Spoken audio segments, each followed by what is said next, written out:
Hello friends, இன்றைக்கி நம்ம ஆசைப்பட்டு சமைங்க சேனலில் விப்பிங் க்ரீம் வச்சு ஒரு டெசர்ட் பார்க்க போகிறோம். 1.5 கப் விப்பிங் க்ரீம் எடுத்திருக்கேன். விப்பிங் க்ரீம் அடிக்கிறதுக்கு முன்னாடி நீங்கள் அதுக்கான பாத்திரம் அத்தனையுமே நீங்கள் ஃப்ரீசரில் அரை மணி நேரம் வச்சு எடுத்துக்கிட்டிங்கன்னா உங்களுக்கு ஈஸியாக வரும்.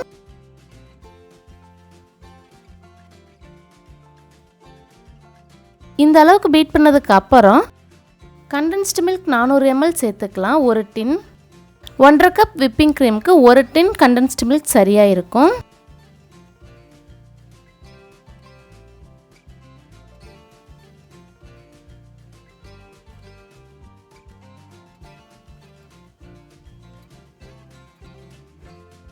கண்டென்ஸ்டு மில்க் சேர்த்துட்டு நல்லா பீட்டரை வச்சு நல்லா சாஃப்ட் பீக் வர்ற வரைக்கும் நம்ம அடிச்சுக்கலாம்.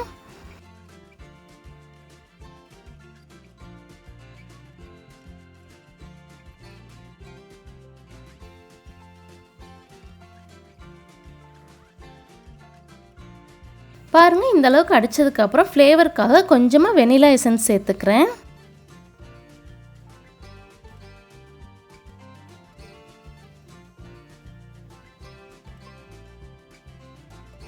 பாருங்கள், இந்த அளவு இருந்தால் சரியாக இருக்கும். இருக்கட்டும்.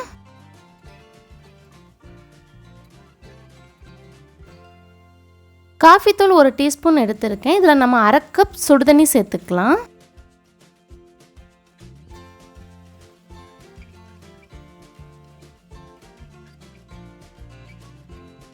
நல்லா கலந்து வச்சுக்கலாம்.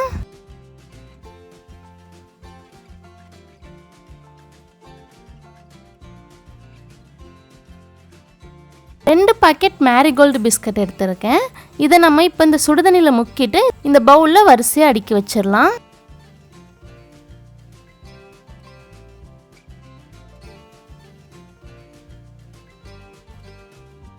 பாருங்கள், இந்த மாதிரி ஒரு லேயர் அடிக்கிட்டு இதுக்கு மேலே ஒரு லேயர் நம்ம விப்பிங் க்ரீம் சேர்த்துக்கலாம்.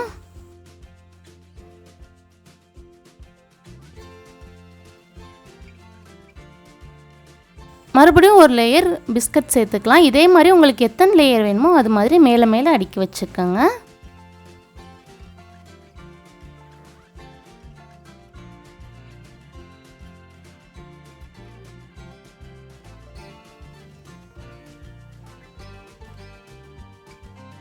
இந்த மாதிரி சேர்த்ததுக்கப்புறம் நம்ம ஃப்ரீசரில் செட் ஆகிற வரைக்கும் வச்சுக்கலாம். இதே ரெசிபி நம்ம ஃப்ரெஷ் க்ரீம் வச்சும் செஞ்சுருக்குறோம். வேணும்னா செக் பண்ணி பாருங்கள்.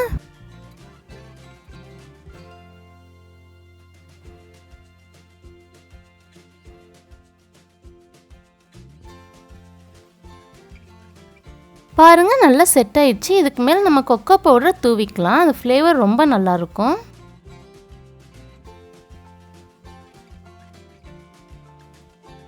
கொக்கோ பவுடர் மேலே ஸ்ப்ரிங்கிள் தூவிக்கிறேன். இது சும்மா அழகுக்காக தான், வேண்டான்னு ஸ்கிப் பண்ணிடுங்க.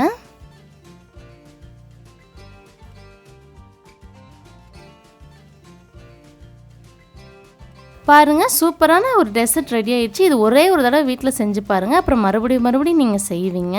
இந்த வீடியோ பிடிச்சிருந்தா இந்த வீடியோக்கு மறந்துடாமல் ஒரு லைக் பண்ணிடுங்க.